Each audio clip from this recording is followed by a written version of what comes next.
afternoon, everyone.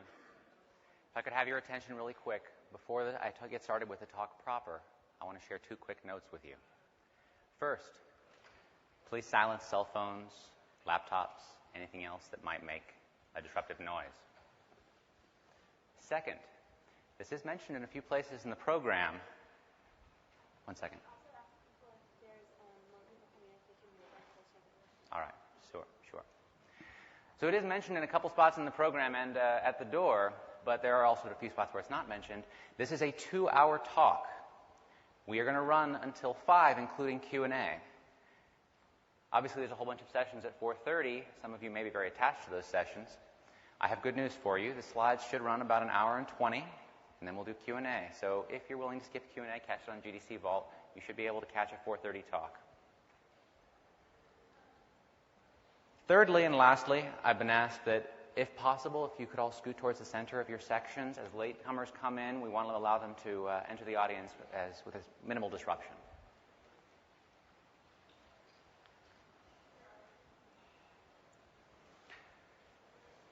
With that, welcome to I Shot You First. I am both honored and incredibly excited to be here today to talk to you about the gameplay networking of Halo Reach. When I started working on Reach 3 long years ago, I knew very little of what I'm going to describe to you in this talk, and I would have killed to get my hands on it. I hope that you will find its lessons useful in your own games. The very first thing that you're probably wondering is, who the heck am I to be talking to you about this? I'm David Aldridge. I'm the lead networking engineer at Bungie. I spent approximately 3 years working on Halo Reach networking. I've been in the games industry for quite a long time before that, starting with this gem over 10 years ago. The second thing you're probably all wondering is, what is Halo Reach? Fortunately, I have prepared a small video here to show you what you're missing. Oh, sound. Please pardon the technical difficulties.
So that's Halo Reach.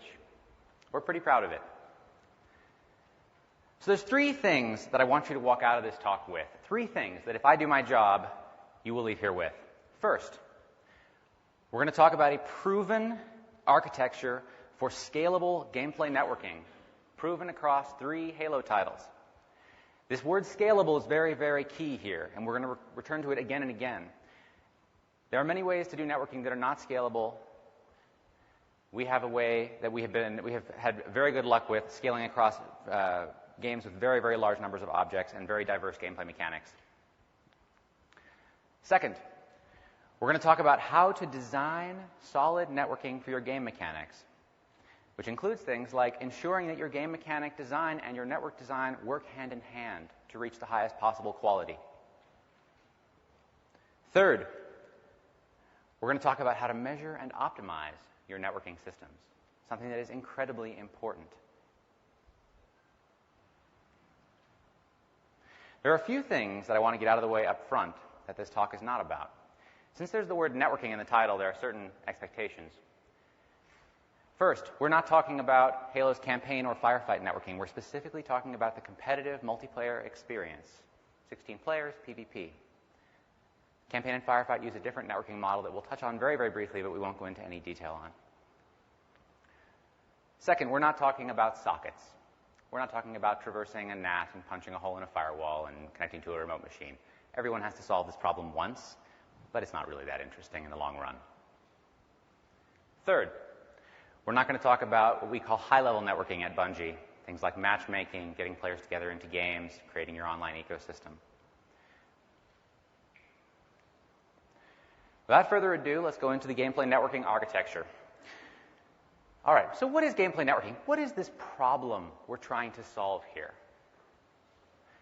I sat down and I tried to write a definition. This is what I came up with. It's a little wordy. It's very explicit. I don't actually like this definition very much at all. Communicating sufficient information, perceptually shared reality. This sounds almost like you could like test an algorithm against it. That's crazy. Gameplay networking does not really work this way. In practice, this is what gameplay networking is, in my opinion. Technology to help multiple players sustain the belief that they're playing a fun game together. What underlies that does not matter. All right. How can we solve this problem? How can we create some technology so that players believe they're playing a game together? There are some simpler approaches. Nothing's really ever simple, but simplifying approaches that will make your life easier. First, you can use lockstep, also called deterministic or input passing methods. This is what Halo's campaign and firefight networking use. In this model, you rely on the complete determinism of your game loop.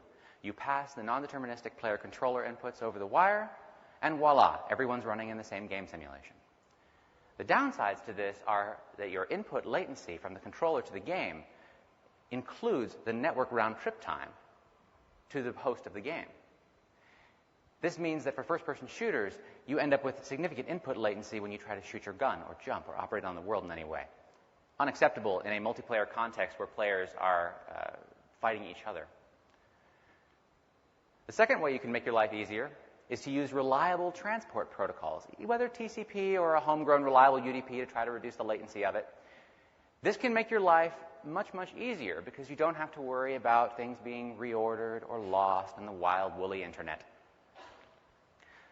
This works very well as long as you have relatively simple networked state, or you're willing to use a very large amount of bandwidth and restrict the number of machines and internet connections that can play your game.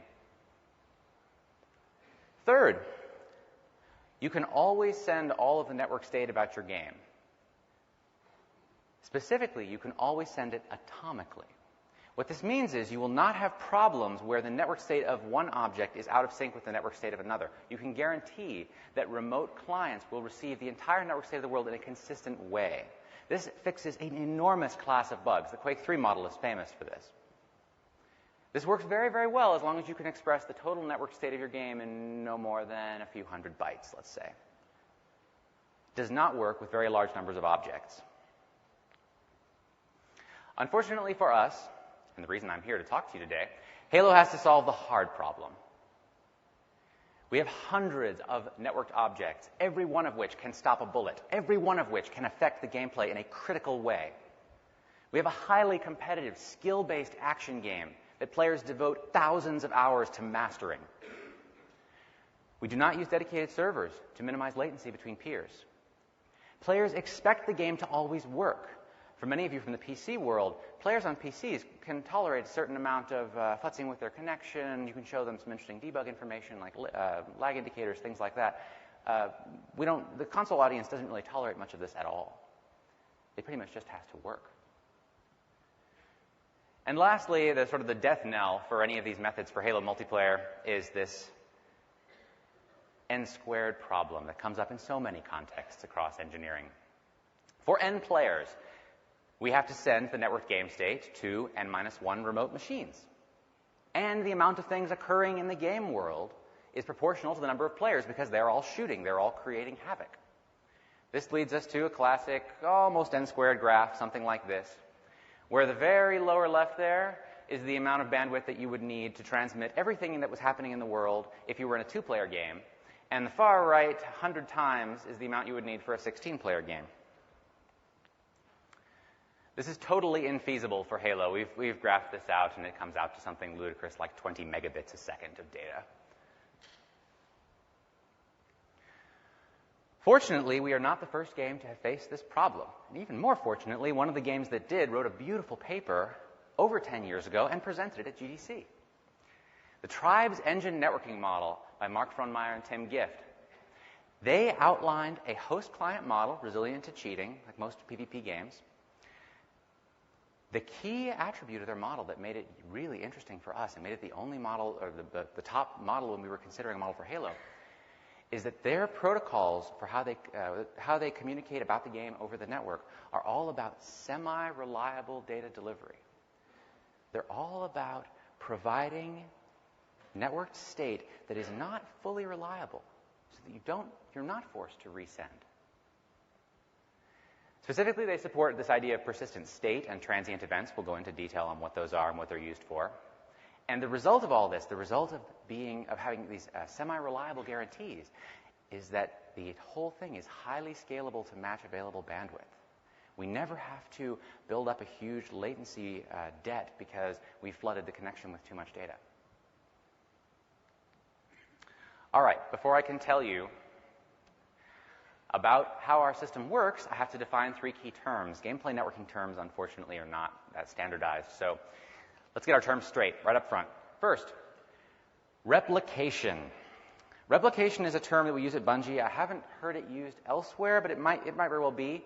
It specifically is the idea of taking some state that exists on one box and then transmitting sufficient information over the network so that it can be replicated on the other box. The analogy to think of is like a Star Trek replicator.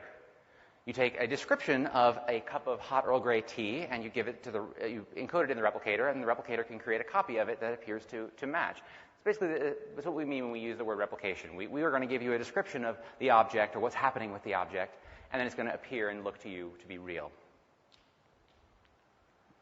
Second term, authority. This is fairly intuitive. This is the idea of who's the host, who has the authority over objects. For almost all objects, for almost all things, because we're a host-client game and because we're very sensitive to cheating and to attack surfaces for cheating, the host has almost all the authority in our game. He's authoritative over object health, damage events, projectile positions, things like that. Clients can exert some limited authority over their own bipeds, and we'll talk about that as well. Thirdly, prediction. Prediction is what you do in between receiving updates about an object. In this little animation I've got here, if you assume that this moving circle is an object, and this is a simulation occurring on a client machine, and the green stars are updates coming in from the host about where this object really is and what direction it's really moving. All the movement of the object in between the green stars and afterwards and predictably bouncing off walls and things like that, that's all prediction. That's all us applying rules and guesses about what we think is going to happen with the object. I'm going to throw this word around a little bit. Okay, that was pretty painless. Now we're that much closer to looking at how we network beautiful things like this.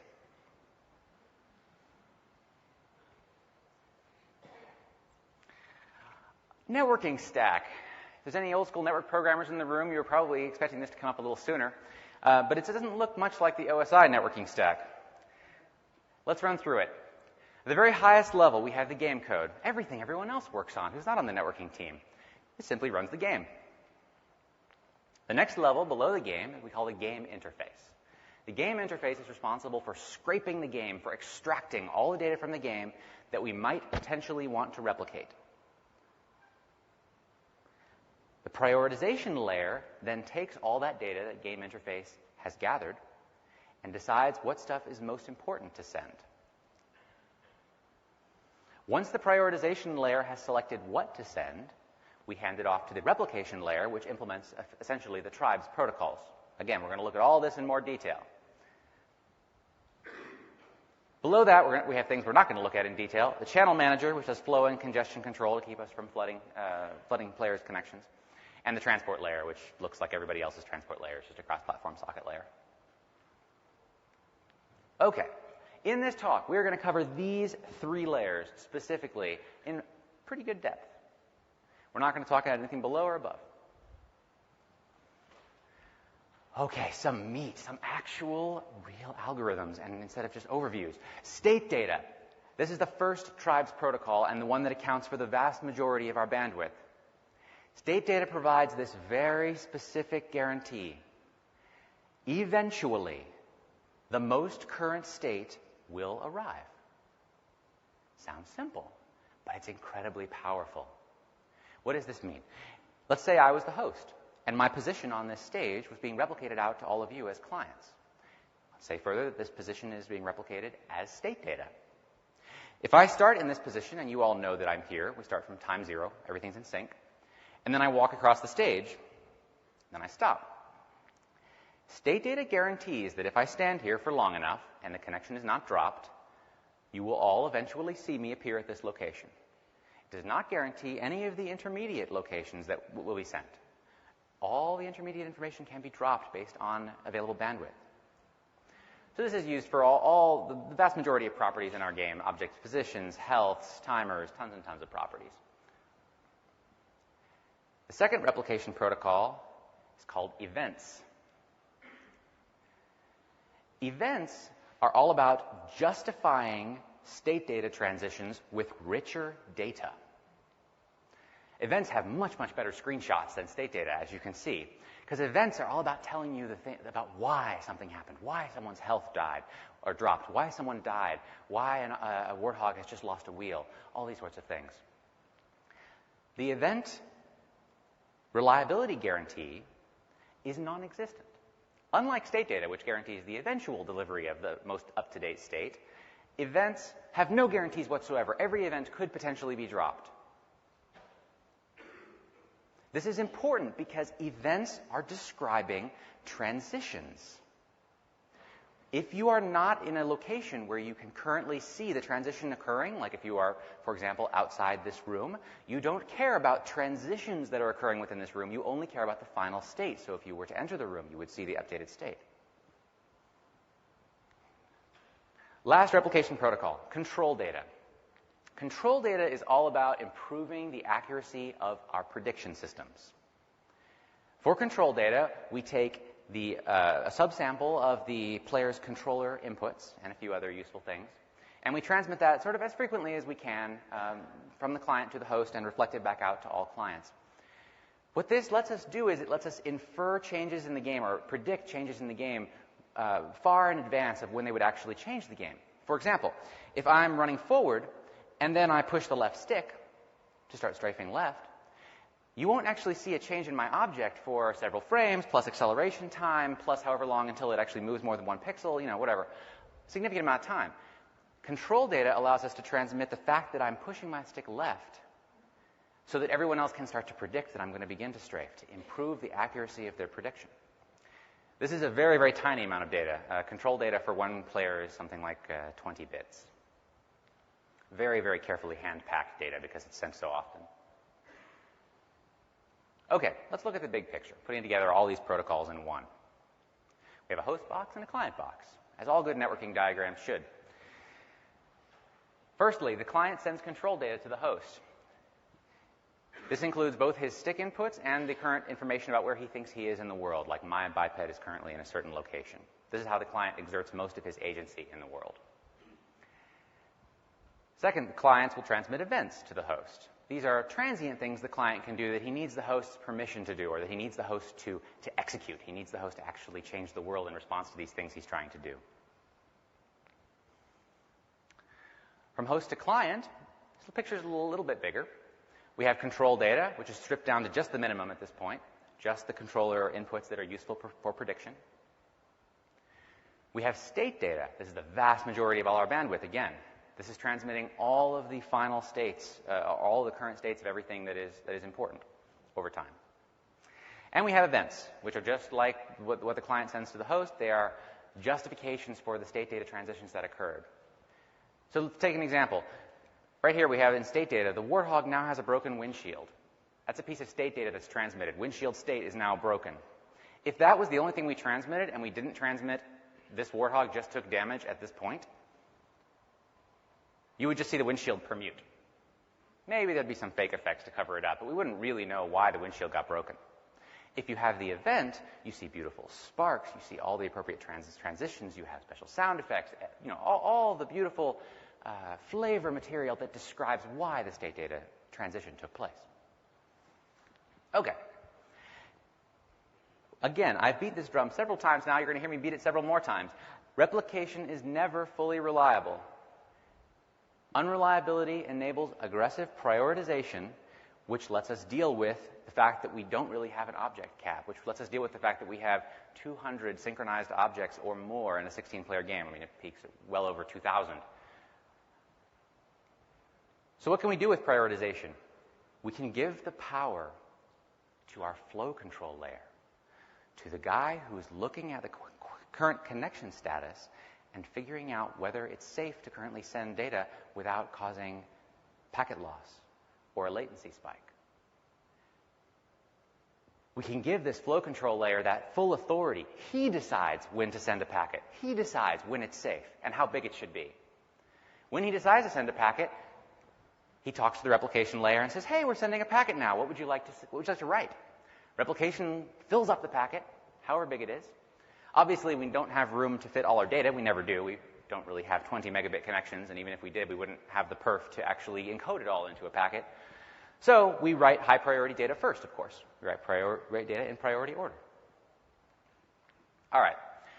We've sold our souls in terms of complexity to get this wonderful prioritization system, so let's take a quick look at what its capabilities are. It's sort of what you would expect. It's similar to the problem of culling, of like figuring out what stuff is important to render. It's a little bit of a softer problem. But basically we're looking at, hey, what stuff is close to this client? What stuff is he looking at? What stuff could hurt him? What stuff has he recently damaged? Because that's a pretty strong indicator of interest. There's some really unintuitive stuff you get in here, which we have evolved over time. Things like, grenades, as they fly through the air, are prioritized based on how likely they are to damage a particular player. That seemed reasonable to us. If it's not going to damage you, why do you care? But we discovered significant lag artifacts on the player's own grenades, because players watch their own grenades like hawks, even though they are completely irrelevant to them after they've thrown them. They can't affect them in any way. Well, that's not true. But in general, they can't affect them in any way. You can shoot grenades out of the air. Crazy sandbox designers. There's tons and tons of these special cases that we have sort of built up over the years in response to player feedback to give the best behavior that we can. So let's look at a quick example of this. This is a screenshot just taken from a Halo Reach game. This player here in the lower left has just killed the player who is now ragdolling and falling to the ground below him. Let's take a look at the network prioritization of data about these objects to the guy who's still alive. So everything we're going to see is about sending data to the guy who's still alive. Firstly, we have a prioritization overlay, which I'm sure most of you cannot read. Don't worry. This is our in-game debugger that sort of shows all of our prioritization decisions as they occur. Some examples. The dead body. So first off, the legend. There's 3 numbers here for each object. First is the final priority. This is the final, literally, if this number is higher, you get to go in the packet first. Second, relevance. Relevance is sort of a pure measure of how noticeable something is without regard to its importance to the game. Third, update priority. This is in milliseconds, and this tells us, hey, how often should we try to send updates about this object? So 0 means we're sending updates as fast as we can about this dead body. Every single packet gets an opportunity to send something. The 1.0 relevance is basically maxed out, and that's because we know that players watch ragdolls fall for a few seconds after they kill people. They're proud.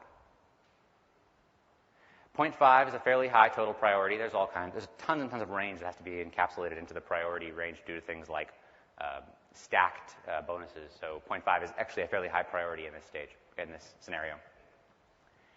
Conversely, we can look at this gun here. This strange pink thing is a Covenant needle rifle. The update period for this is 127 milliseconds. So we're trying to send the updates about 8 times a second about this gun. Its relevance is almost as high, 0.97, because it's quite obvious. It's in the player's face. It's very, very close to his screen. It's on screen. But the priority is much, much lower than it was for the biped, 0.22. That's because priority mixes in all the information that we have gleaned about what is actually important to the player over and above what is noticeable. Guns, when they're falling, generally not that important to players. They might go pick them up, but in general, they're watching the body, they're watching projectiles in flight, they're not watching the gun. Even lower priority example, this is a grenade, same shot, same exact moment in time, dead body in the background there. This is a grenade, inactive grenade that was dropped by the guy when he died, sitting in the water behind the shooter. This grenade is off screen. We're trying to send updates about this grenade about 3 times a second here. This 339, about 3 times a second. Relevance 0.73 still seems fairly high from a 0 to 1 range. 0.73 is not actually that high because the relevance range has to encapsulate everything from objects that are near to you to unthreatening, non-critical, on-your-team objects that are across an enormous map. So that's why you see like a 0.73 here instead of a 0.0, just because it's an off-screen grenade. And the end result priority is quite low. It's 0.19 here. So this grenade is going to get updated maybe 3 times a second if we have bandwidth, certainly not more than that. All right. That's the core of our architecture. This idea of using unreliable protocols to enable prioritization to give us unlimited scalability is the core of Bungie's approach to Halo. Unfortunately, our job is not over. We have to actually design the individual pieces of gameplay networking. And this is actually quite difficult. Let's look at some examples. Firstly, throwing a grenade.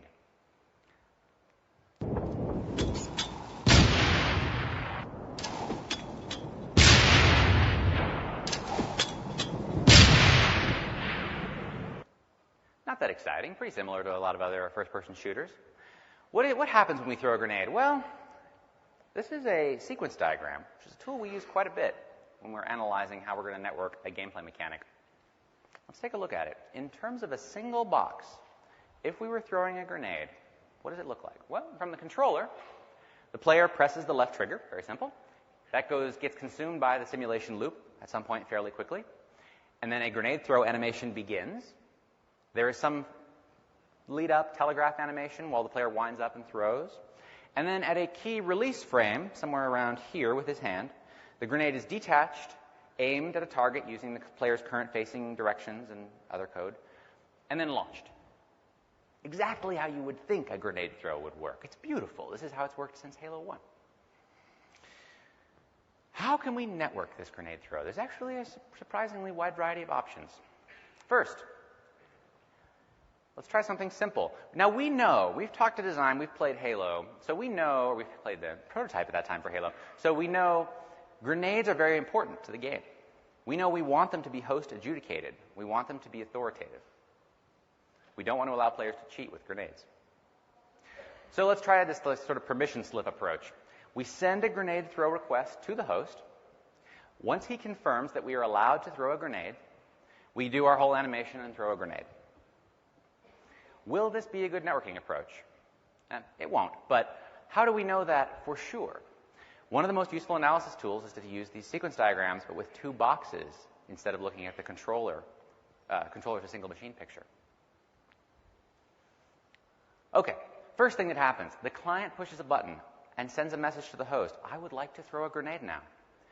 Very first thing you'll notice, this arrow is tilted. Unlike all sequence diagram standards. Why on earth is it tilted? It's because we are dealing with a distributed state machine. This period is the one-way network latency from the client to the host. These tilts of these arrows are the key that makes this sequence diagram tool so useful to us, because you can see all the potential overlaps of all the pieces of your mechanic, all the different ways it could be networked, all the vulnerabilities. Okay, so what happens? Pretty simple. The host gets the request. He says, okay, you can throw a grenade. That sounds fine.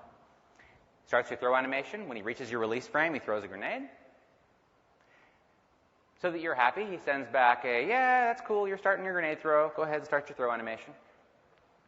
You start your throw animation. You play your delay for a certain period of time. You reach your release frame. And about the same time you reach your release frame, you'll get a message from the host that, hey, this grenade totally exists. Everything's cool. We have a problem here. We are waiting our round-trip time before we're giving the client any feedback on his button press. Players hate this. Players hate it with a passion. This is totally and completely unacceptable, so we have to find a better way. Okay, let's try something new, something a little more direct, a little bit less asking for permission.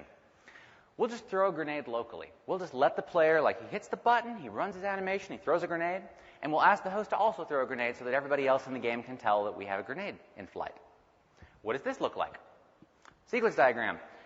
Button press. We start our throw animation immediately. It's nice and responsive. Everybody's happy in playtest. Oh, it's so good. Tell the host, I've begun a grenade throw. Host does the same thing as he did before. Triggers his throw animation. On the release frame, he throws the grenade. Where's the lag?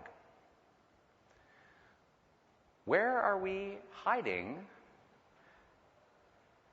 the fact that the host is adjudicating the grenade throw, or is adjudicating the fact that, in the end, the grenade's damage will be owned by the host? The answer is there isn't any lag in this scenario. We have not hidden the lag anywhere in this diagram. We have never asked the host for permission, which does not mean that we've succeeded. You do not want this. You very much do not want this. This means you have incurred latency debt. You have created an artifact, a dissimilarity, an asynchronicity in your simulation, which you will have to pay for in some way. Either you will have unhappy players due to inconsistent results in the game, or you will have some sort of warp later on, or you'll have additional code complexity to try to reconcile things in flight. You have to pay for this sort of thing somehow. Okay, so let's look at the actual way we do grenade throws. Just like in the second option, we predict the throw animation. So as soon as you push the trigger button on a client machine, you immediately begin your throw. There's no controller input latency. But we do not predict the grenade release. We wait for the host. This means that all grenades in flight will be real. The host is authoritative. We haven't incurred any lag debt. But where is the lag in this view? Somewhere we're paying for a round trip time. Let's take a look. Similar to before, client pushes a button, tells the host does it, so far so good. Oh, but at the moment when the client reaches his release frame, he does not throw the grenade, because as we said, the host must be authoritative over all grenades in flight. He deletes the grenade, so he gets to here, and the grenade vanishes from his hand, and he continues his animation. At the same time as he reached that release frame and deleted the grenade, he sends off a message to the host, please create a grenade with this aiming information. Round trip time later, the host comes back and says, yep, this grenade object got created. Here's his position and velocity, and the grenade appears. Where have we put the lag? Fairly straightforward. It's right here. You can tell, you can see this pattern over and over. It's a call and response. It's a, please do this thing. Okay, here's the feedback from it. Clearly round trip time. How is this better than the other way? Well, that's where networking becomes a bit more of an art than a science. This is much, much better than the original solution where we asked for permission before we triggered the animation for two reasons. One, players are extremely sensitive to input lag. They're extremely sensitive to anything, any button they can push on the controller that doesn't cause some reaction immediately in the game. So having that arm start moving immediately is infinitely preferable. Second, during the time of this lag, during the time between the normal release frame and the frame when the grenade actually appears, round trip time later, there's a giant arm on the screen. It's covering like a third of the screen. It's moving really fast. It's got really high-res textures on it. It's got all my custom crap on it that I've bought with all my credits. It's really distracting. Not only that, I'm probably not looking at what's in my hand. I'm probably still looking down my crosshair just to make sure that I'm aiming my grenade correctly. Players don't notice. They literally don't see this. This can get up to 100, even 150 milliseconds. Casual players can get even to 200 before they notice anything. This is completely shippable. This is how we've shipped grenade throws for 3 games now. Fortunately, having such beautiful grenade throw networking allows us to get results like this.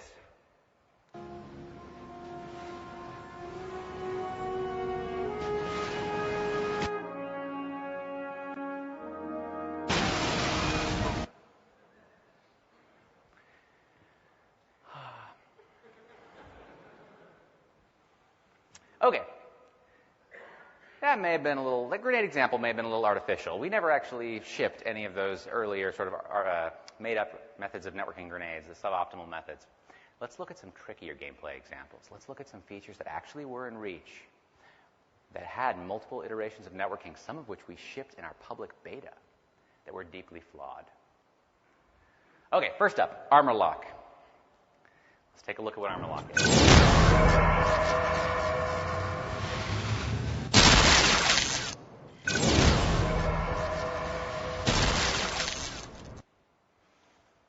Armor lock is an invincibility shield. Player pushes a button. There's an intro animation during which he drops into this locked pose. At the end of that intro animation, which is 3 frames long, incidentally, very important, 3 frames, he gets invulnerability and also infinite mass.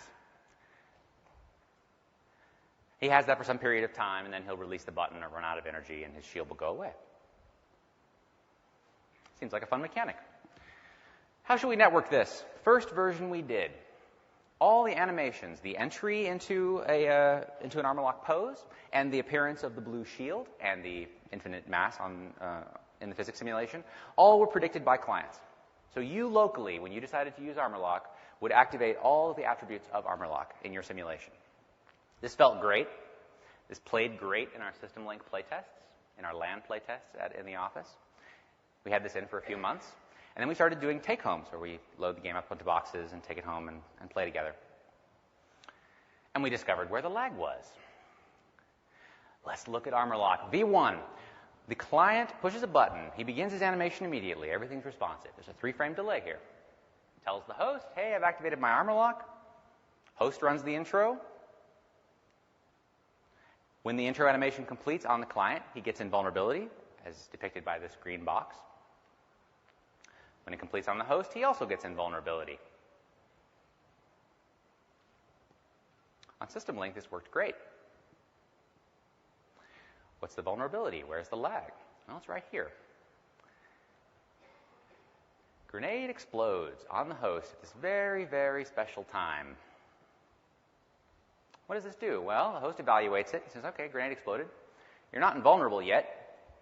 You're still playing your intro animation. So I'm going to damage you. Hey, by the way, this grenade blew up. You just took damage. The client says, oh, sure, that makes sense. I took damage. No, he does not. He says, what the hell? I was armor locked. I did the right thing. I saw the grenade coming. I pushed the button. I saw it flying through the air. Pushed the button. I was armor locked. I saw the beautiful blue shield. This is bullshit.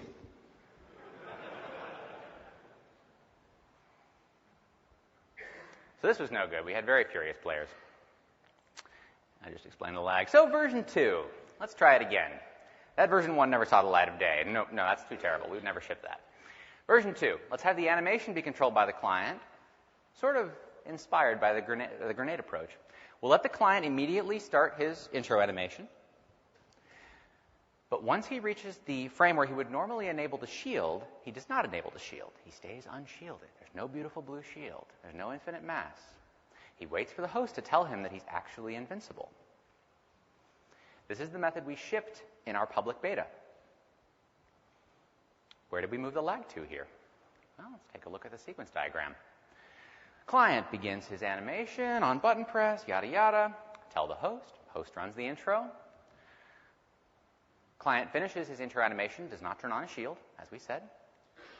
Host completes, turns on the real shield, and then he tells the client, hey, you're vulnerable now. You can turn on your blue shield and your infinite mass. Everything's great. There's a really ominous hole there in that diagram. And indeed, same exact vulnerability, just a little less obvious. Grenade explodes here.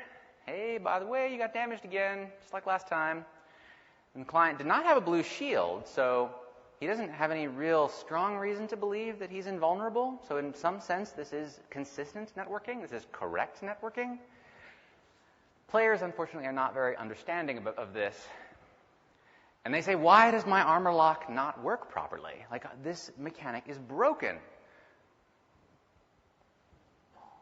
This shipped in our public beta. 1 million people played this, and they told us loud and clear that this was not acceptable. Well, actually, they told us loud and clear, and also we data mined their use of equipment and discovered that armor lock was not as popular as the others. So we knew we had a problem. We needed to fix this.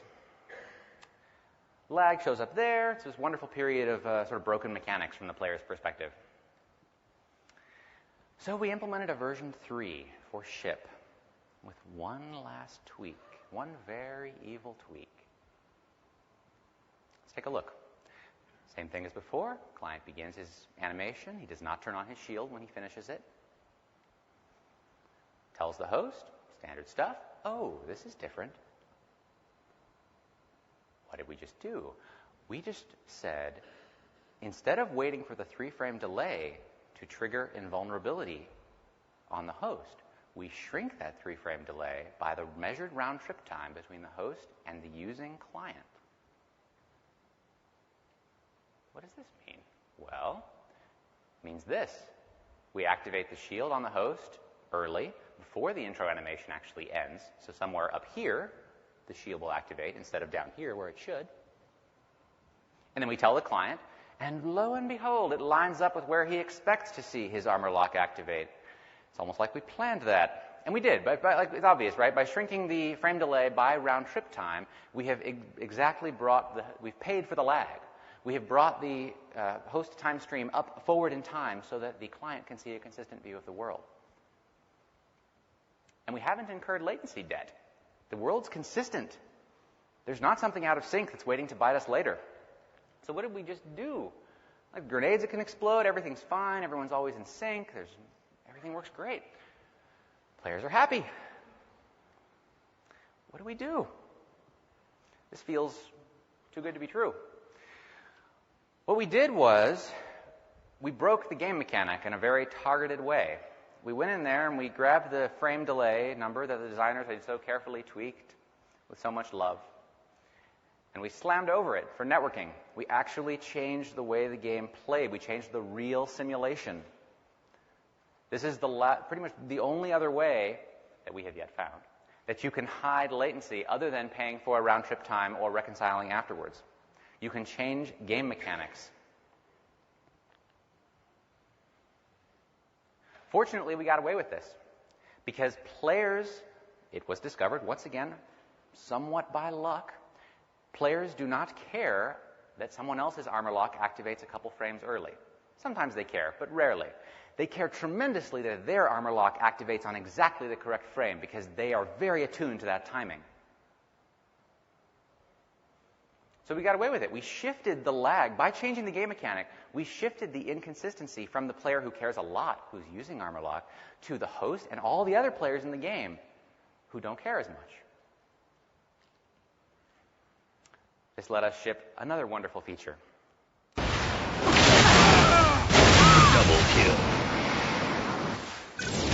Tied the leader.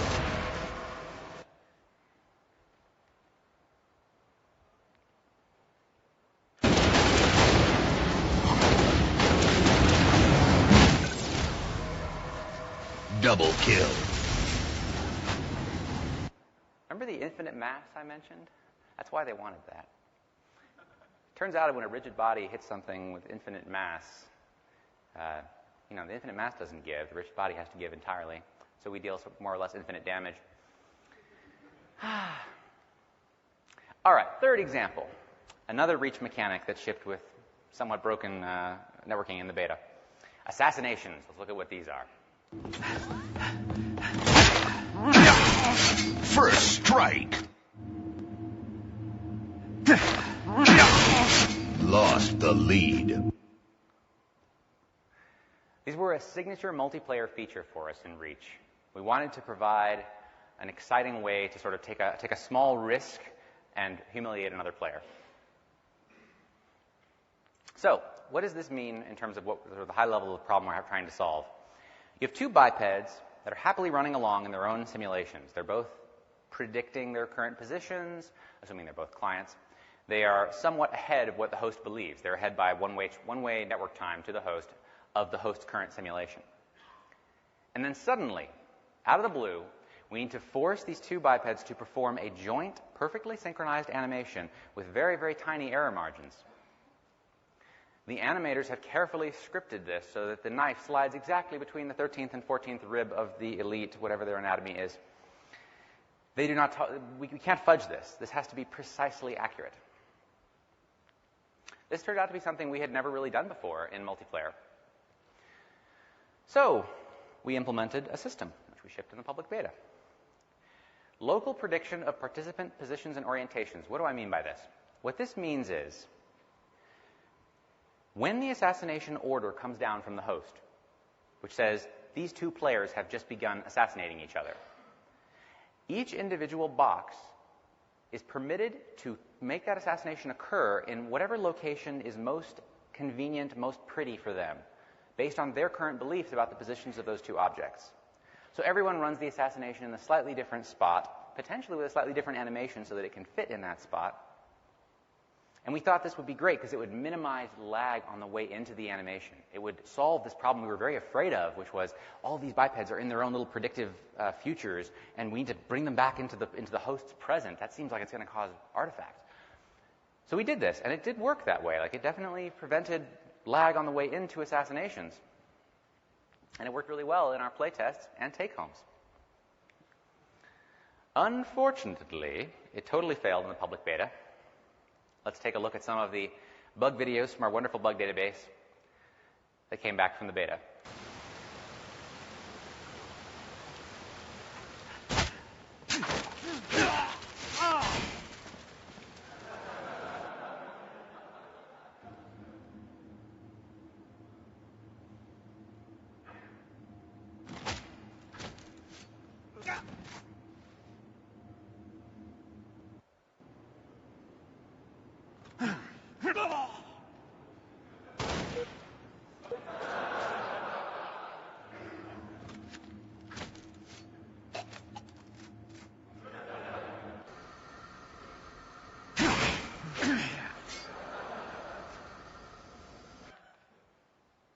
This one's my favorite.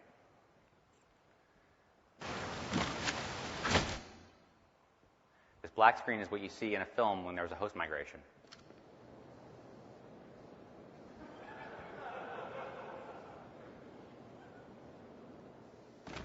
Oh my God. It will surprise very few of the programmers in the audience to learn that that location that we got warped to after the host migration was 000.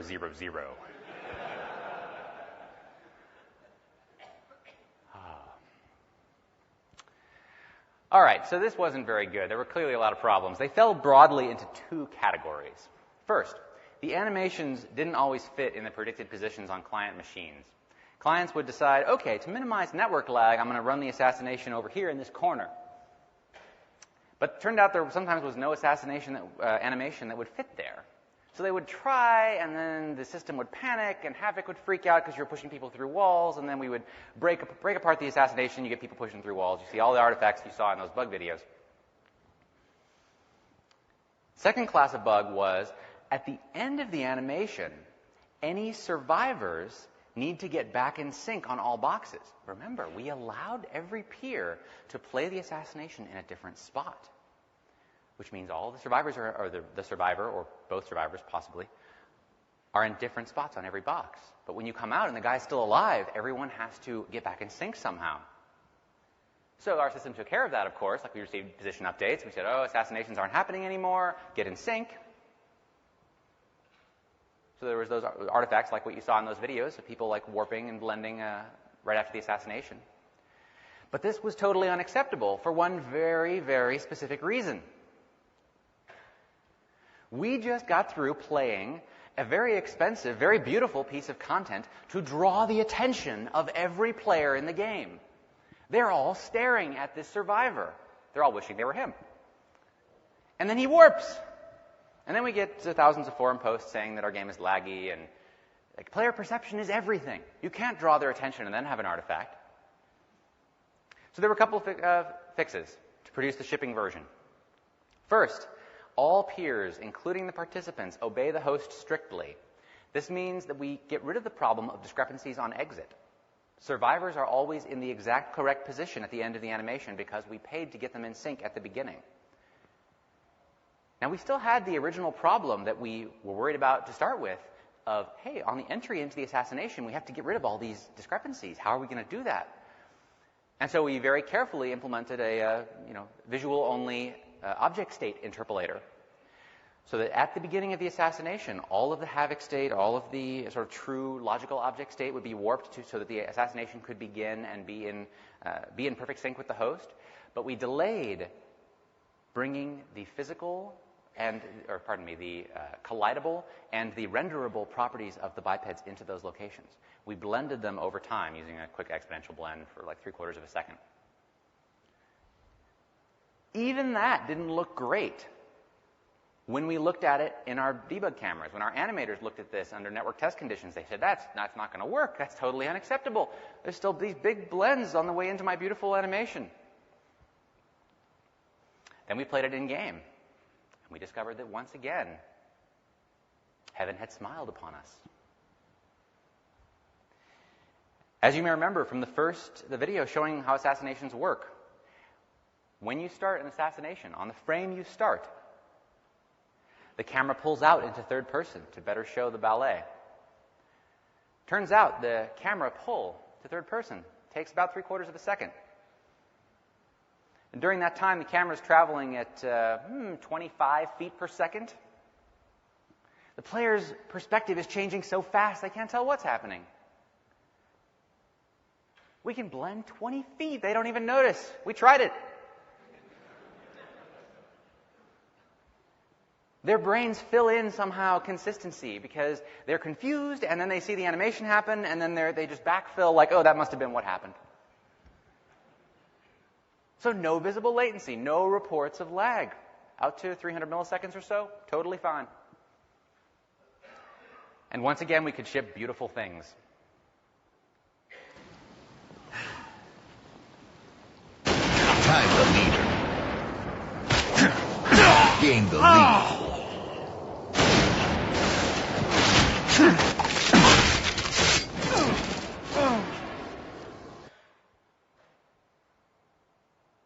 Reinforcements.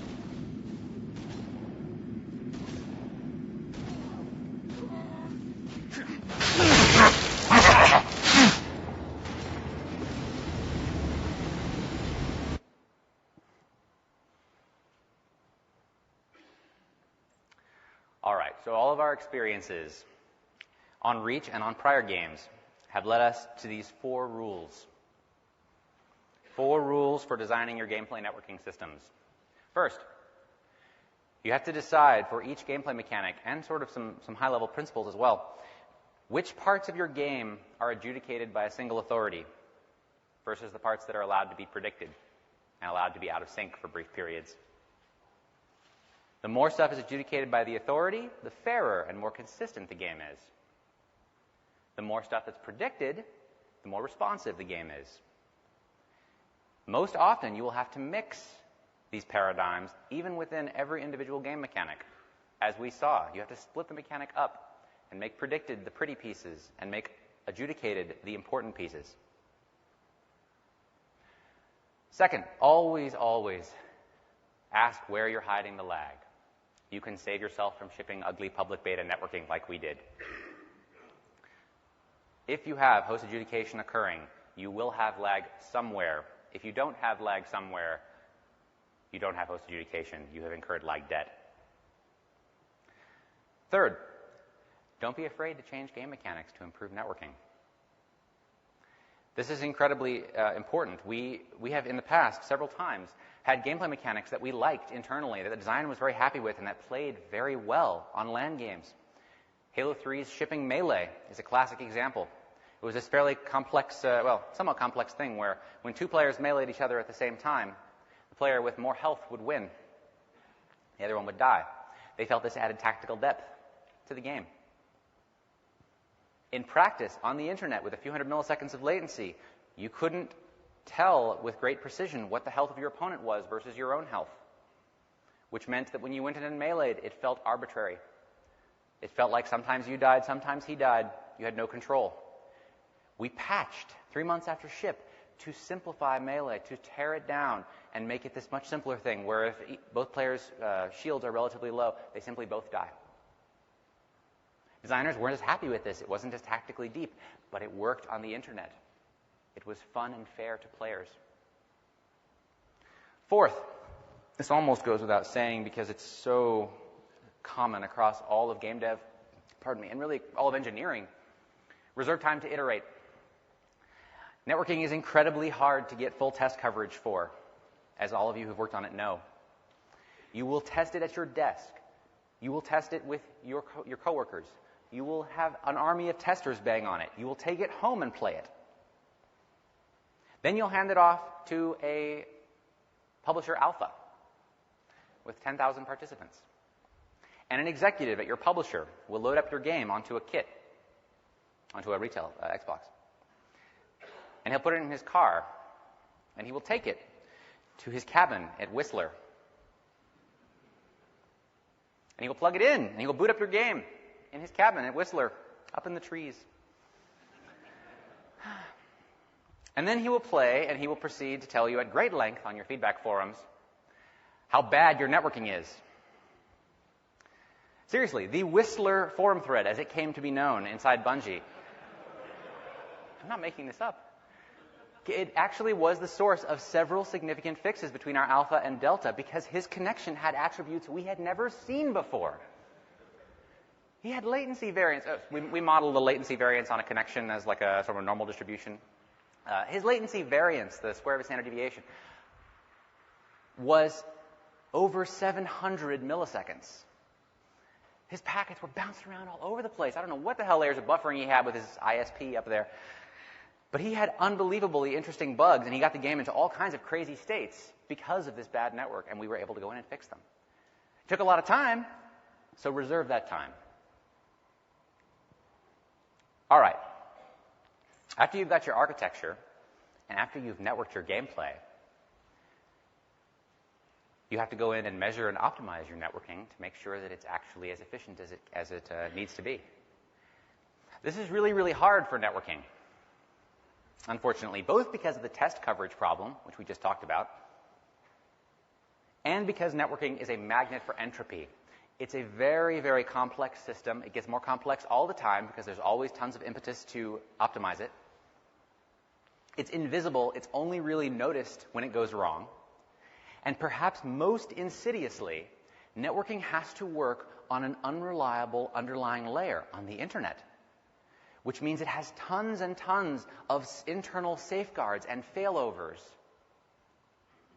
which means that if you have some system that is horribly broken somewhere in your networking tree, you probably won't notice it for a very long time because one of the safeguards will save you while consuming a ton of extra bandwidth or being inefficient in some other way. At the end of Halo 3, and when Halo 3 shipped, we had built up a couple games worth of this sort of entropy, and as a result, 16-player games in Halo 3 did not work very consistently. There were a great percentage of lag artifacts. And so this richest, most complex, most chaotic version of Halo, which we all loved so much, didn't really work very well on the internet, and we were sad. So we said, hey, let's go in, let's attack it, let's optimize it. Optimization is super dangerous.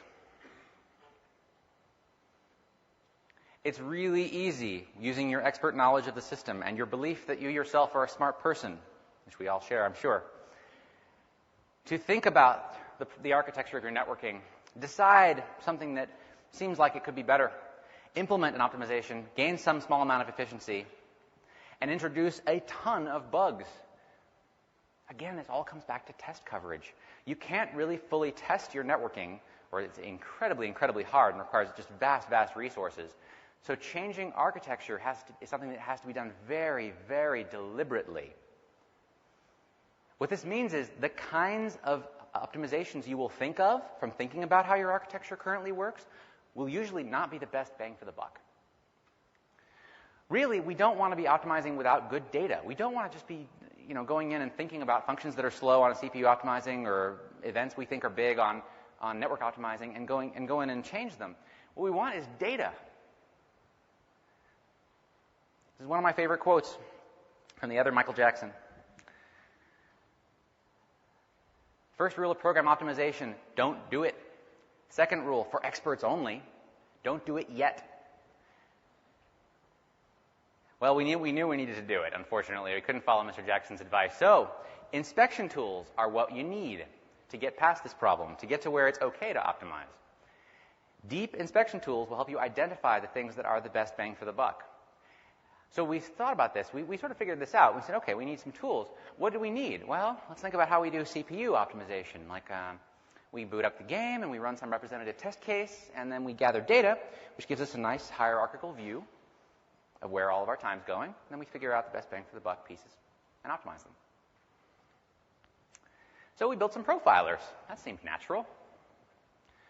They would track bandwidth use for us and priority calculation results and show them on screen. Let's take a look at some of the capabilities of our profilers that we built. So this is from a live game of Reach, just video recording. And we bring up this graph view. A bunch of configuration stuff at the top, data series in the center, and then graphing of the data series at the bottom. You can't read these numbers or even see a lot of these lines. Don't worry about it. Not important. What's important is the kind of content being presented here. The first line here is showing the entirety of replication used bandwidth, the total amount of data being sent. Now it's split into 5 lines. This is showing all of our replication bandwidth use by protocol type. So state data as one, events as another, control data, and then voice. In particular, you can see here, well, if you take a look at the GDC vault and look at the good res version of the video, you can see that state data takes up about 80% of our bandwidth. Hey, there's a lot more lines now. We've just gone another level deeper. We can go inside state data and events and look at individual types of events and individual classes of objects. So we can look at bipeds versus weapons versus items and look at all their bandwidth use. We can go even one level deeper, which is shown here. We can look at every individual property of every subtype of every type of replication. So we can look at biped positions and compare them to weapon inventories.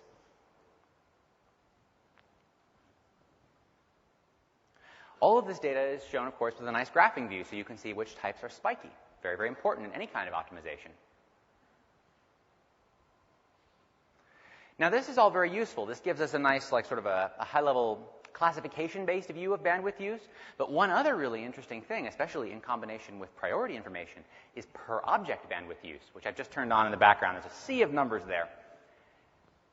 Our profiler tracks for every individual object all of the bandwidth use associated with that object, as well as all of the bandwidth that the object would like to use in an ideal world. And it tracks all those and shows them here, and they're color-coded by who's using the most bandwidth versus the least. And this can let us identify things like individual objects that are sitting off in a corner and chewing up bandwidth for no apparent reason, which happens all the time. So that's our profiling tool. We built this in, I don't know, about a month, maybe 3 weeks. And we decided to go and attack, well, I'm getting ahead of myself. We had one other tool besides profilers to work with. This tool is called films. Films are something we've had since Halo 3. They provide us with deterministic playback of gameplay sessions. They're called films instead of deterministic playback of gameplay sessions because they're a user-facing feature. Players can actually record their gameplay sessions and play them back. These are very, very useful for debugging gameplay, but they've never been really very useful for network debugging because network systems are, of course, idle during film playback. Networking is all about live decisions. It's all about looking at the current state of the internet and making decisions. So that was sort of neat. So we looked at these and we said, well, hey, we've got this profiler on the one hand. It seems pretty sweet. We've got these films on the other hand that everyone loves. All the gameplay guys sort of thumb their noses at us with their incredibly easy to repro bugs. And we said, hey, these things sure would taste good together. Can we make that happen? And of course, we're engineers. We can. So we spliced the network profiler data into the film at the times when gameplay was occurring. So after every frame of gameplay, we would inject a little debug blob into our films that are being streamed out to the console hard drive, containing all of the new network state that was sampled during that frame. So all the information about every packet we sent and received, and all the prioritization decisions. For the first time in Halo history, we could analyze network performance after the fact, which just enabled all kinds of wonderful, deep investigations we'd never been able to do before. All right. Profilers and films are all very well, but we still need some way to actually gather data to actually figure out whether the game is working well. So we need playtests. We need to play the game. That's the ultimate test. So we ran network perf focused playtests about once a month. We ran network filters on all the boxes in the lab so that we could simulate all kinds of different network conditions, packet loss, limited bandwidth, latency spikes, brief connection drops, all sorts of things like that. And then we had players play. And then we ran up into a problem very quickly. Players can play, and they can sort of tell us whether they had a good time or not, whether they thought the networking was laggy or not, which incidentally correlates almost perfectly with whether they won or not. But really, this wasn't very scientific, and it wasn't very granular. It wasn't helping us figure out whether we were actually making our networking better. We needed a more scientific way to measure success. So what do? We allow players to report every time they see lag by pushing a controller button, especially assigned for that purpose, in these playtests. This injects an additional debug blob into the wonderful film, allowing us to jump to it later and look at what they saw and investigate why they saw lag. This is how we turned this from an art, a guessing-based game, and an incredibly labor-intensive game, into a science. When we could run the game at our bandwidth goals and get no perceived lag events coming out of the players, we knew we had succeeded. There were a few bumps along the way. Most notably, as we went through our network optimizations, we started discovering that perceived lag events were still getting put in by players. They were still pushing the button. We didn't really understand it. We would go in and we would look at the films and look at what they saw, and they didn't see any lag. There was no network lag. There was plenty of bandwidth available. Instead, they would push this button whenever some game mechanic confused them. If they got shot from behind by two guys at once and the death camera didn't show them how they got killed clearly enough, they would hit the button and be like, that looked laggy. It got incredibly subtle things like at one point we were tuning grenade damage in the alpha, and grenades were tuned up somewhat from their Halo 3 level, so a grenade could kill you in one shot much more often and at a larger distance. And in pre-alpha network perf tests, we got a significant number of perceived lag events inserted when players would get killed by these grenades, because getting killed in one shot from nearly full health is very confusing and feels very disorienting. So we would bring these things to our designers and send them these little sub-snippets of films and say, hey, these game mechanics are confusing players. They think they're laggy. And we had science to back it up. All right, the culmination of all of this. I'm going to show you the same section of gameplay that we looked at before, but I'm going to talk about everything working together. So this is not a live game. This is not a video of a live game. This is a video of one of our films playing back. So we can go into third person and view the game from different perspectives. We can fly the camera around and view what's happening in the game to our heart's content. Even more powerfully, we can rewind. We can go back and we can view a questionable section of the game over and over with these powerful profiling tools available to us. There is no excuse to us for not tracking down lag problems given this tool set. Of course, it gets even more interesting. All of this I've shown you up until now is all of the network data of the host box in one big bucket. Like the graph is showing all the bandwidth use of the host to all clients. That's not really the most interesting thing. The most interesting thing is this, which looks sort of the same to you, but you'll have to take my word for it. This is showing bandwidth as sent to the particular client there with the sword only. This is the contents of the packets that we sent to him in this game at this time. We can also go in and look at a particular object like this shotgun and press a button and filter all of our data being sent to that one elite, that one guy with the sword, to show only data sent about that shotgun. Similarly, this biped. We can say, oh, this is all the stuff we transmitted about that biped. This is the total output of our prioritization systems, the movement of that guy recently, every attribute we care about. But these are still 1-second averages. Oh, we can get way more detailed than that. We have all the data. We can show every single packet that we sent to this client and look inside them in this very visual way to see exactly which packets included updates about this guy, what properties they included. We can scroll through time. We can scrub back and forth exactly like we could before.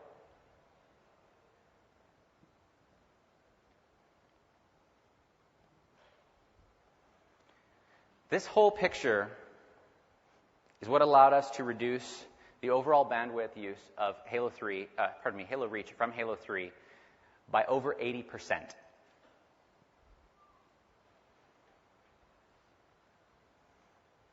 The total time for development of these tools, the film integration and the various visualizers, somewhere on the order of 6 weeks, plus a significant amount of time ongoing reviewing perceived lag events after playtests.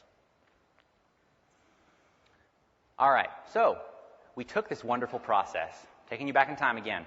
We're at the end of Halo 3. We're starting up Reach. We built this beautiful tool set. We integrated it into our films. We unleashed it on Halo 3, on internal builds. We said, let's see what we find. I wonder what the problem is. And we got this wonderful high-level breakdown of data. And this is the first thing we harvested. This was even before we had network perf playtests. And we got, okay, 50% of our data is positions, velocities, and orientations, 20% player control, so forth. We said, hey, let's go optimize the heavy hitters, just like we would in CPU perf. This was a false start, unfortunately. Turns out, it's very, very difficult to further optimize positions, velocities, and orientations. This is very much like seeing your math functions in your CPU profiles. They are things that have to be done a lot. They're in a lot of algorithms. They tend to be already fairly optimal because everyone working on them knows they're going to be used a lot. And so we didn't get much out of it. They were already pretty optimal from even their original implementations. So we need to go up to a higher level. Here's some good optimizations.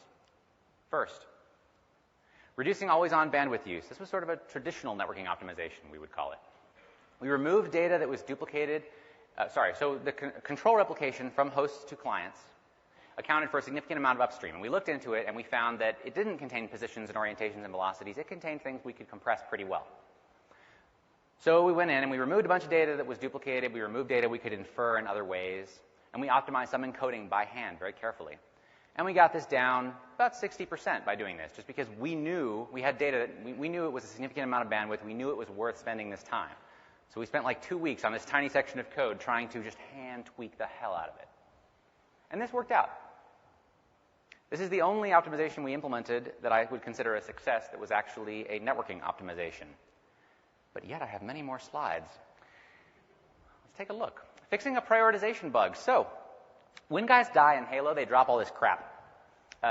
Couple guns, couple grenades, that sort of thing. These fall to the ground and are simulated by Havoc.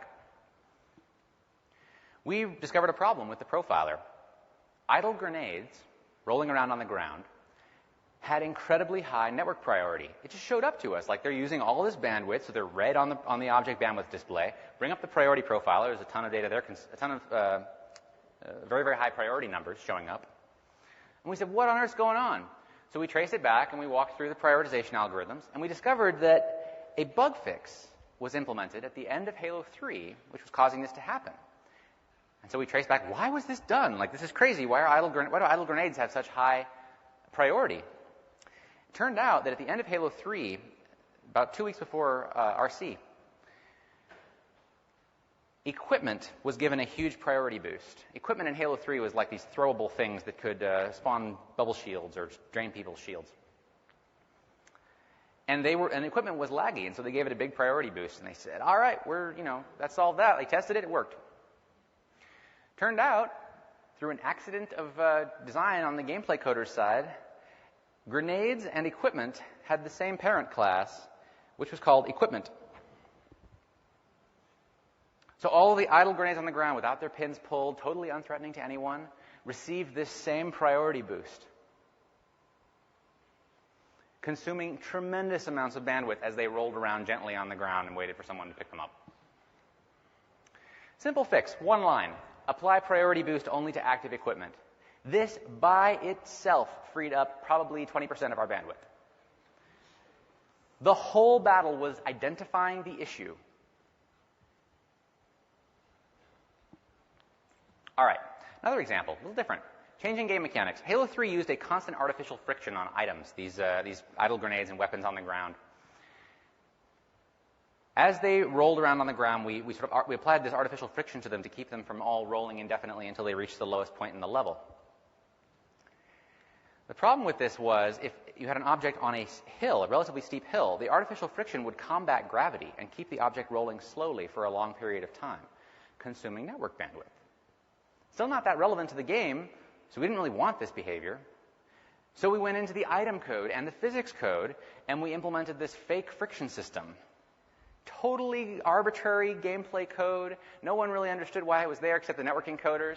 But it's this crazy thing where designers can say, oh yeah, please apply this friction curve over time so that we allow objects to travel down steep hills at full speed without applying any friction to them whatsoever, so they're just subject to Newtonian physics. Once they reach a relatively gentle slope, we apply this friction curve that designers specify, which starts with low friction and ramps up over the course of 3 to 4 seconds to infinite friction and brings them to a screeching halt. So grenades dropped on hills would fly down them in a couple seconds, looking better in the process, if I do say so myself, and then come to rest. Nobody noticed this. Nobody on the design team cared. Nobody on the sandbox team cared. But this probably saved another 10%. Just because there's so many items. Players drop so much stuff, and it gets disturbed so often. Next example, ragdoll networking. Ragdolls are kind of a pain. They're deep physical simulations. They have a lot of nodes that move around. There's a lot of, it's very hard to capture all of their state in a small package. Like if you have a guy who's alive and he's running around playing an animation, you can pretty much capture his state as current position, direction he's traveling, maybe the animation he's playing, and you're done. Like 100 bits. Not that big of a deal. Ragdolls, on the other hand, it's like, oh God, we got to transmit all these bones. They're all physically separate. They can bounce off things independently. What a mess. So we've always sort of come up with different compromises, trying to network less of, like some subsections of the ragdoll. It never looked that great. It burned a lot of bandwidth. So we said, hey, do we have to network ragdolls? Like, really? So we tried to turn the problem on its head and say, hey, can we just get rid of this whole problem? And we brought this over to our sandbox design lead, Sage Merrill. Said, hey, can we not network ragdolls? And we went through the 3 stages of gameplay design response to this sort of thing, which you'll probably see yourselves. First shock. What are you doing? Not network ragdolls. We might want to do something with them someday. Then skepticism. Are you sure this will work? Like, that seems sort of crazy. Like, doesn't everybody else network ragdolls? And then consideration, where they dig in and tell us what really are the problems with not networking ragdolls for real. And they came up with 2 things. First, ragdolls block bullets. Like every other object in our game, ragdolls are physically real, and they can block bullet trajectories. So we needed to deal with this somehow if we were going to let ragdolls desync, because otherwise you'd have invisible objects blocking bullets on different piers. Second problem was humping. Quite serious. Since Halo 1, there's been this tradition in the Halo community, this tradition that we didn't want to mess with. When you kill someone and you have some time to spare because you're not under attack right now, you walk over to their corpse, and then you press your crouch button, dropping down like this. Then you release your crouch button, and you push it again. And so forth, until you get bored. Very important for the ragdoll to be in the right spot so that humiliates him properly, so that he can see that you're doing this to him.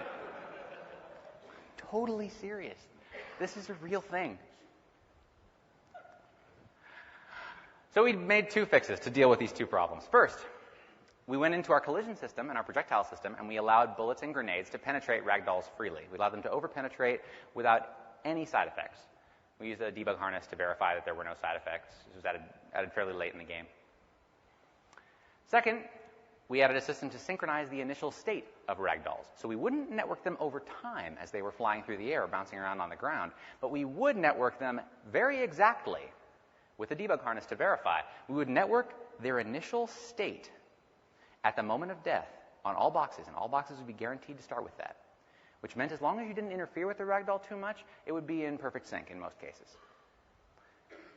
And this worked well enough. Once in a while, if there's enough grenades going off, you can have ragdolls just completely desync and it becomes obvious, but by and large, worked quite well. And we saved up another 10, 12% of bandwidth maybe. Lastly, I have sort of a bucket of interesting cases of smoothing out bursts of bandwidth, smoothing out worst cases, very much like smoothing out worst case frames of CPU performance. First, we had problems with high rate of fire weapons, machine guns. Bullets were networked optimally, but not the damage that they were causing.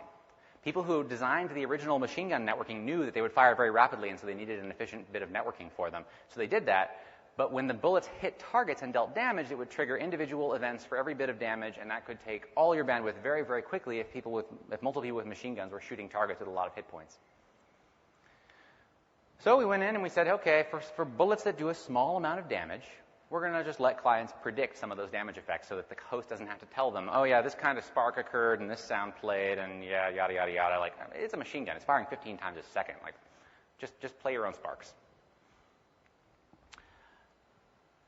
Another example, we had periodic update of game statistics data. So we have this blob of data we send that shows up on the end game stats that took priority over gameplay traffic because it was on a protocol below our replication layers.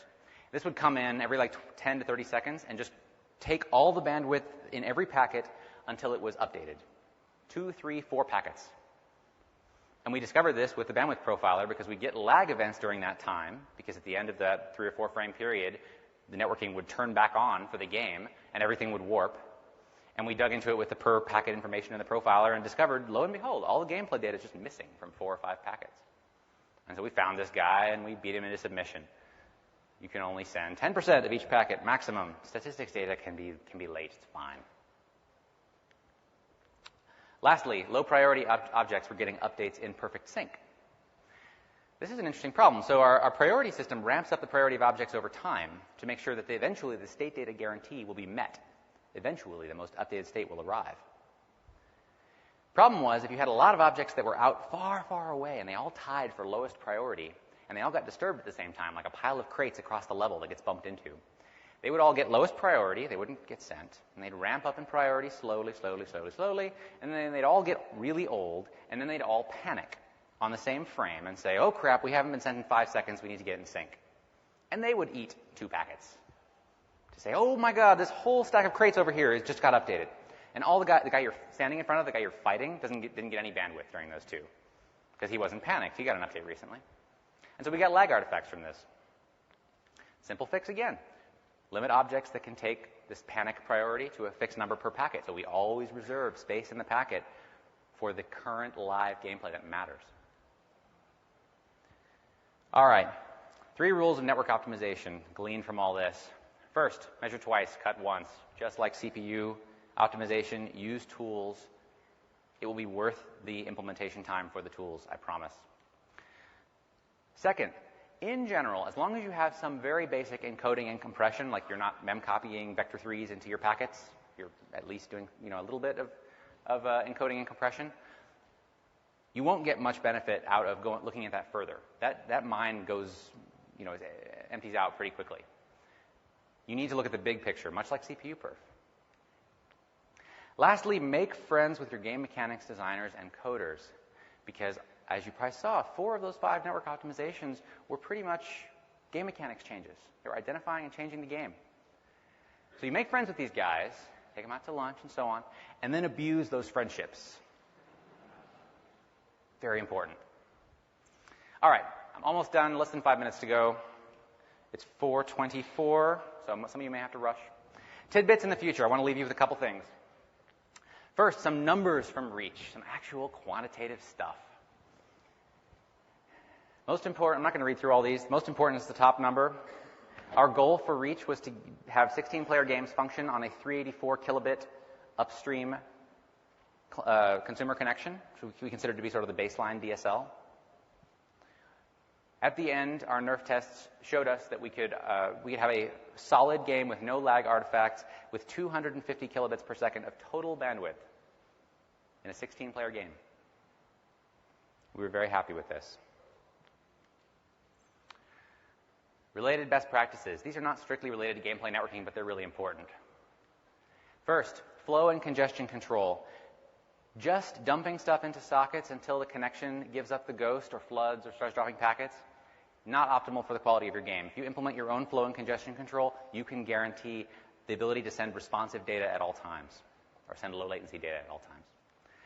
Second, once you have that flow control layer, you can record the quality of each individual player's connection, record how good their upstream is and how stable their connection is. You can save those records, and then you can use that to drive your host selection. The benefit we got from smarter host selection in Reach was on the same order as the benefit we got from bandwidth optimizations. Because finally, we were actually able to select the good hosts, select the guys with the university connections, the guys with the megabit up, and completely rock-solid connections. Third, host migration. This is hard to add. Players love it. Really nice for gameplay networking quality, because if you have a bad host, if a host is having a bad day because his wife is downloading Netflix or whatever, you can host migrate in the middle of the game to a better host and get rid of all the lag artifacts in 5 or 10 seconds instead of forcing players to live with them. Consider having a multiplayer beta or demo. Almost all the top multiplayer games, I mean, Gears is doing this, COD does this. It's become almost common practice, but definitely do it. You can get a tremendous amount of test coverage from this. We would not have shipped anywhere near our quality if we did not. Use regular internal playtests with traffic shaping to measure your game mechanics under some levels of latency. If you play everything in a system link game, it's not going to be, or pardon me, a LAN game, you're not going to get an accurate picture of how your game plays on the internet. Consider having full-time network testers. This is something that Bungie has, which I had never seen before in working on past games, and it was something of a revelation. We have guys, well, a guy in pre-production and then more guys later on in the project, whose only job is to stress and attack the networking of the game. These guys will keep your game mechanics designers and your network programmers honest, and they will give you an accurate picture of the quality of your game, of your networking over time. A few more resources, a couple of papers you can read. This deck will be online. These give you some sort of more high-level information and more detail on the replication protocols. Many, many people work to make Halo Reach play as well as it does online, especially these guys. Nick Jerome, Paul Llewellyn, John Cable, and our fearless leader, Luke Timmons, the lead of our networking and UI group. Lastly, just sort of a quick look at the future. Our system is not completely perfect. We have usability improvements to our replication systems we want to implement. Currently, it takes a lot of boilerplate code to implement new mechanics. So we want to fix that. We also want to extend our protocols to support more low bandwidth, complex use cases. Like I have a state machine off here in the corner. I just want it to be networked. I don't want to get a PhD in replication. I don't want to think about it. I just want this state machine to stay in sync on multiple boxes. We want to make that sort of thing easy. But of course, the real question here is what's really next for Bungie? What are we doing? If you've been paying attention to the news recently, you may have heard the rumor, as propounded by Kotaku and others, that we're making World of Warcraft in space. As cool as that sounds, that's not true. It's not what we're doing. The only thing I can tell you today is that if you love working on or playing massively awesome multiplayer online action games, you should come talk to us. We are hiring across all disciplines for many positions. I will now take questions.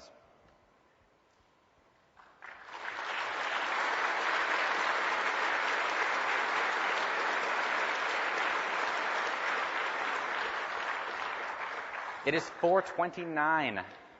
If your talk you're going to at 4:30 is in South Hall, you can totally do it. But I'm sure the Q&A will be interesting too.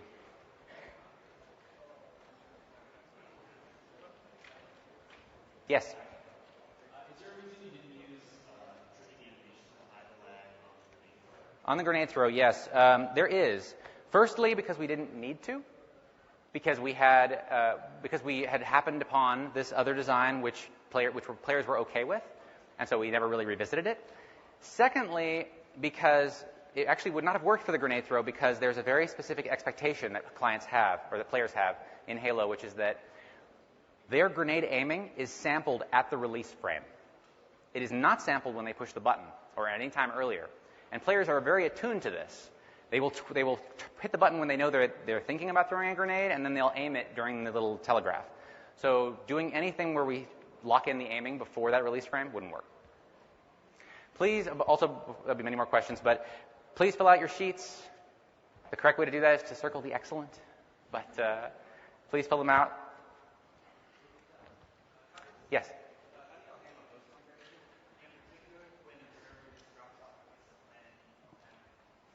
There are two phases to so the question was, how do we handle host migration, in particular when the server just vanishes off the face of the planet?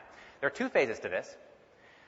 If the server just drops ungracefully, the first thing we have to do is what we call a host election, which is a distributed algorithm to determine, for all the individual sort of leaderless peers that remain, to elect a new host among themselves. Once they have elected a new host, the actual process of doing gameplay host migration is very, very complicated. It could be a talk in itself. The core of it is that, in most cases, the new host takes his current game state, reinitializes his networking state, his replication state from that, does a consistency pass to look for any things that might have been out of sync because at the time that the host migration occurred, he was in the middle of receiving network data, things like that. And then he becomes the new host, and everybody joins in progress to him. Join in progress is fairly simple because we have this split between state data and events. To join a game, all you need is all the current state data, and you're guaranteed to be in sync with all of the current network state of the game.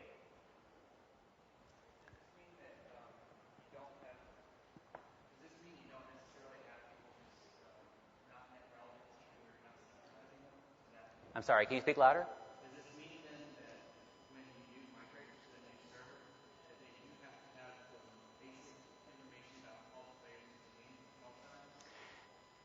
Yes, and that is sort of what the state data panicking that I mentioned gives us, the priority panicking, where we ratchet up priorities over time. Nothing in the game is more than a couple seconds out of date on any peer. So if something is truly irrelevant to you, you'll get updates, and it's moving, you'll get updates about it every couple seconds instead of every frame. If you do not have, there's one special case which is interesting. If you do not have the current game state, because, for example, the host dropped off the face of the earth while the game was starting up, before the original host could tell everyone what was happening in the game, we call this a double host migration, and we have to initialize the world from a clean slate, and just we inherit only the statistics data, like the current score and things like that, and we'll reset all the game state. That happens fairly rarely because in normal gameplay it requires two hosts to fail in rapid succession.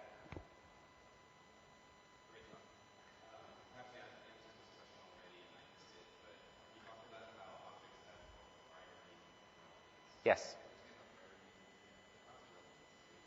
Priority and relevance is a very interesting thing. It's possible that it's over-engineered. It's not something that's unknown at Bungie.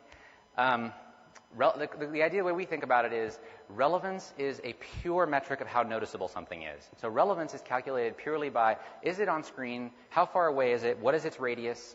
What is its perceptual slice of the screen? Sort of very pure things like that don't take into account game mechanics or what type of object it is. And that's sort of an algorithm we can write in isolation. Then we take out all those relevances for all the different objects, and we mix in special rules like what type of object are you? Have you damaged the player recently? Things like this.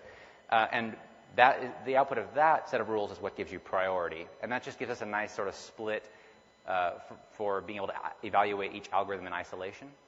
We could mix it together. It's a detail. Next.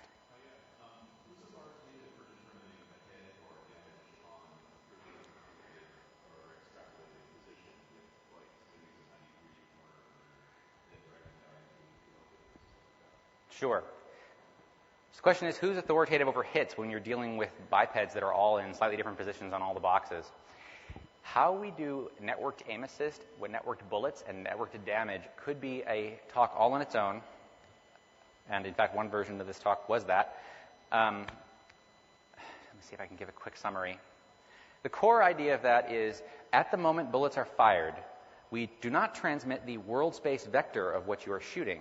We transmit a target relative vector, which says you're shooting relative to this target who is likely the guy you're trying to hurt. with a particular lead vector. On remote boxes, including the host, your bullet is reconstructed to have the same lead.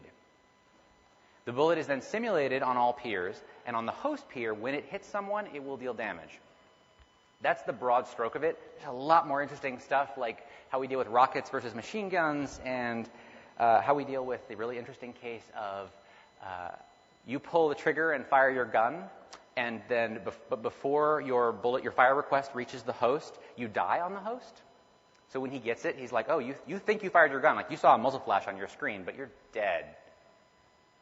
How do you deal with that? And the answer is that in most cases, we have sanity checks and whatnot, but we will construct a fake new gun out of whole cloth, fire the bullet,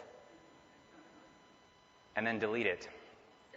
Specifically so that whenever you see a muzzle flash, like you will generally get your bullet shot with correct aim assist and all that sort of thing. Next. Yes.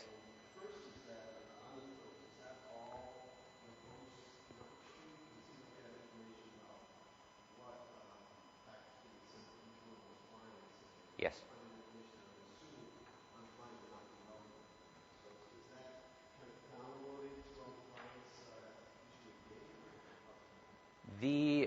So your question is about the splicing of the profiler data into the films and how we get the data about every client into one film. The answer is that the host film includes all of the upstream and downstream that he experienced. So it includes everything he sent to every client, everything every client sent to him. And every individual client film only includes their traffic, only includes their upstream and downstream. So the way that we investigate these things is we always work from the host film. Yeah.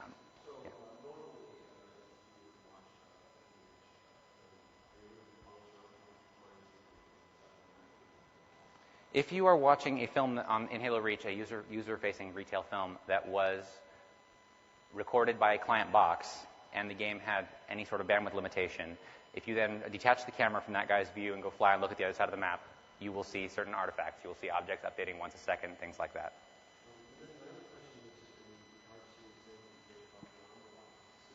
Yes.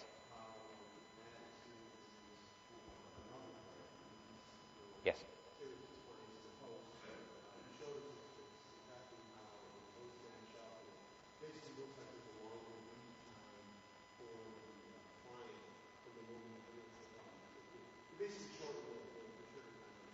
Correct.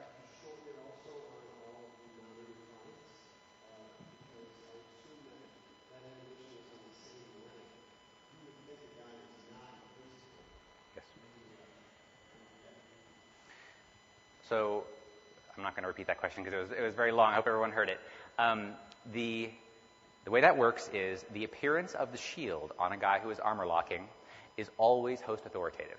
It is always transmitted from the host to everyone, including both the user and viewers. So the fact that the host shortens the timer automatically causes the shield to appear early on every other box. So we don't have to worry about that. Yes, we don't short circuit the animation in any way. Just the blue shield will appear at frame 1 or whatever. Sure. Hi. For your prioritization, Yes. does it work at field level, or let's say you're not like Good question. priority change and low priority, you get everything or nothing? Good question. Fantastic question. I love that question. It does not work at the field level. The priority is per object for state data. However, we do look at which fields are dirty, which fields currently need to be sent, and we use that to bias priorities in some ways. So, for example, if the state of whether you're alive or dead has changed, your priority is quite high, because almost everyone needs to know that. So we do a little bit of work with that. There's a lot of fancier stuff we could do, like, oh, how dirty is your position? Like, your position could be dirty by a centimeter, and we'll send it, and we don't really feed that into our prioritization versus something that's, rolling down a hill rapidly and has a 10-foot dirty position. We are considering adding stuff like that. Currently, we are constrained primarily by CPU perf in the complexity of our prioritization algorithm. The total prioritization cost for a host at maximum bandwidth, 600 kilobits-ish, is around 1.8 milliseconds on a single 360 hardware thread. So, yeah. Sure. Are state updates ordered respectively?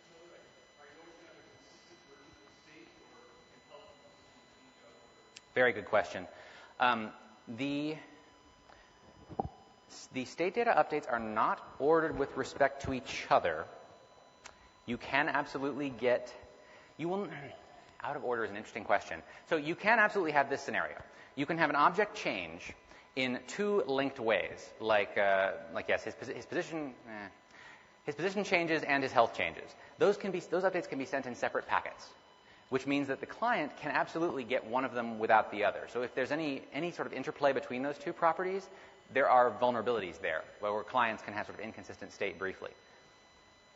The only guarantee we provide is that we will never apply old state data updates about an object. So if you have a state data update about the position of an object and then another one following it on the wire, and they get crossed, packet reordering on the internet happens all the time, we will apply the first one that arrives, and then we will notice that the other one is older for that entity, and we will discard it. And that's important because otherwise you lose the guarantee that you will eventually converge to the final state. Sure. When a host is determining its relevance for objects based on players' camera positions, so across different accounts, how sophisticated is your system for actually figuring out what is relevant in that simulated camera across different systems where it actually generate that real-time? Are you considering occluders? Good question. Good question. We are not considering occluders. You're quite right that evaluating that sort of thing for every potential player camera would be prohibitively costly on the CPU. So it's purely based on metrics that we can derive without doing massive work like that. We do have fairly accurate information about every player's camera position and orientation. We do a lot of work to make that happen. Fortunately for us, client-to-host bandwidth is very cheap. So we can shove extra data into the control data for the client to host about, like, here's my current camera position because I know you can't predict it because I'm using a third-person camera on my vehicle right now, things like that. Or I'm dead and I'm currently like flying around the world in this flying camera or orbiting camera on various teammates. We'll transmit that data explicitly to the host so he can use it. But yeah, no occluders, nothing like that.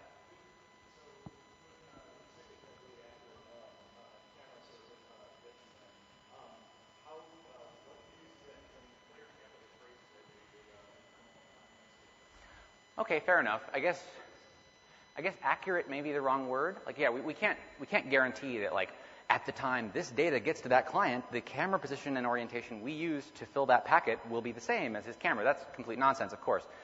Yeah, to some extent, like, by at least round trip time, he can turn his camera, do whatever he wants to. To that extent, he can see artifacts that the prioritization system would have blocked. Like, we could have some off-screen thing that we deprioritize. He looks towards it and he sees under the underbelly, right? The way we handle that is we limit the amount of deprioritization we do for things that are off-camera because that can change very quickly. We are primarily based on distance because that's harder to change quickly. And we use a frustum with a wider FOV than the basic one for on-screen tests. Sure. All right.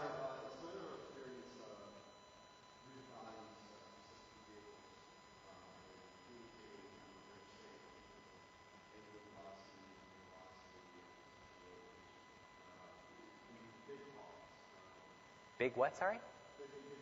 Yes, absolutely.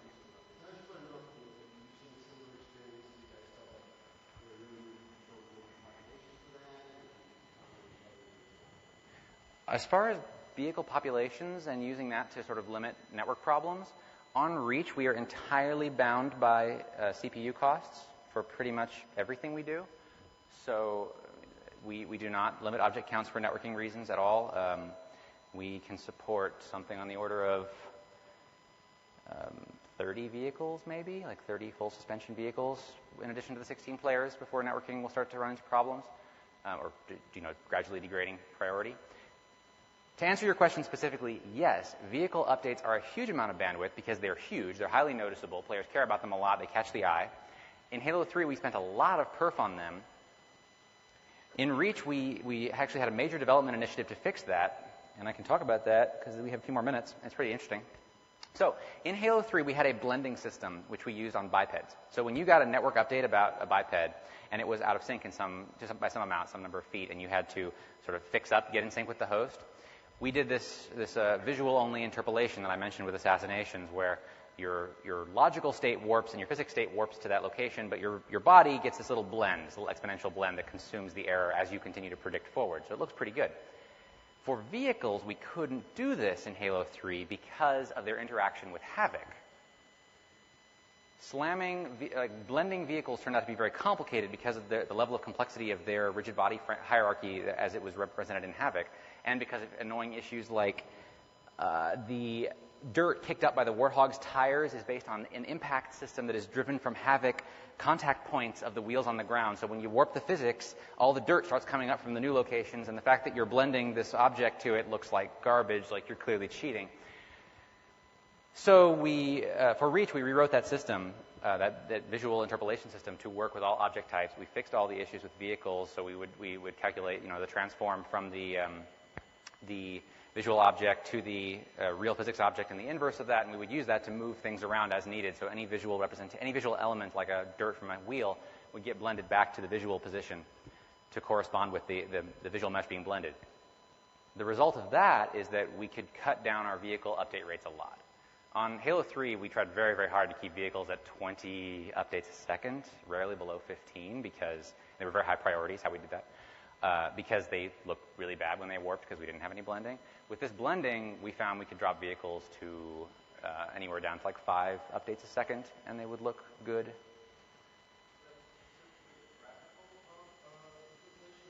It is very specifically, very, very precisely. The logical position of the object is warped immediately. The Havoc representation, all the rigid bodies and things, are warped immediately, which allows you to do, you guarantee that the guy will be able to run, he won't run into invisible walls, for example. That's a bad example. Let me finish and I'll go back to that. The visual representation and what we call the collision representation, which is distinct from physics, are blended. And the collision representation is all the things that can be shot. So if you shoot a guy who's blending and you see it hit his body, it will actually do damage. It'll work correctly. So the thing I was saying about physics, the reason we have to warp physics is because you can have this case with like a thin wall, and you're predicting that you're running on the right side of the wall, and then you get an update that says, oh no, you're on the left side of the wall, and this is a solid wall, but fairly thin. If you try to blend physics and not warp it, it's very hard to get that to sort of consistently, it won't look right. Havoc will predict all sorts of terrible things as you push the rigid body through the wall, right? It'll start exploding. So we warp Havoc and a logical position to the other side of the wall, so prediction can be happy and, think I'm on the right spot, everything's cool, and then you get this visual-only blend, visual and collision blend. That's great. Nobody's behind you.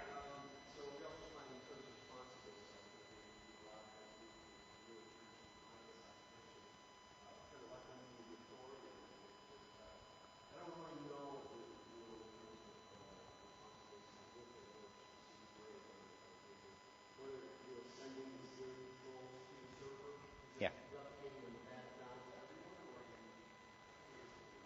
That's a very good question. When you are driving a vehicle in Halo, you have the same level of control over it that you would normally have over your own biped. So the way that works for the biped is as you're running around, you transmit your world space position and orientation and other things to the host, and he sort of copes with it. He applies the same blending logic that clients use, unless it's insane, and then, of course, he'll correct you. Vehicles work the same way. As soon as you get into the driver's seat of a vehicle, your control stream switches. Instead of sending your biped data, it sends your vehicle data. The host copes with it. Everyone blends all the way around, and everything looks beautiful. And yeah, there's no latency whatsoever. The client isn't actually authoritative technically because he can be corrected, but he's authoritative within his bubble. Sure. All right. Thank you very much, everybody.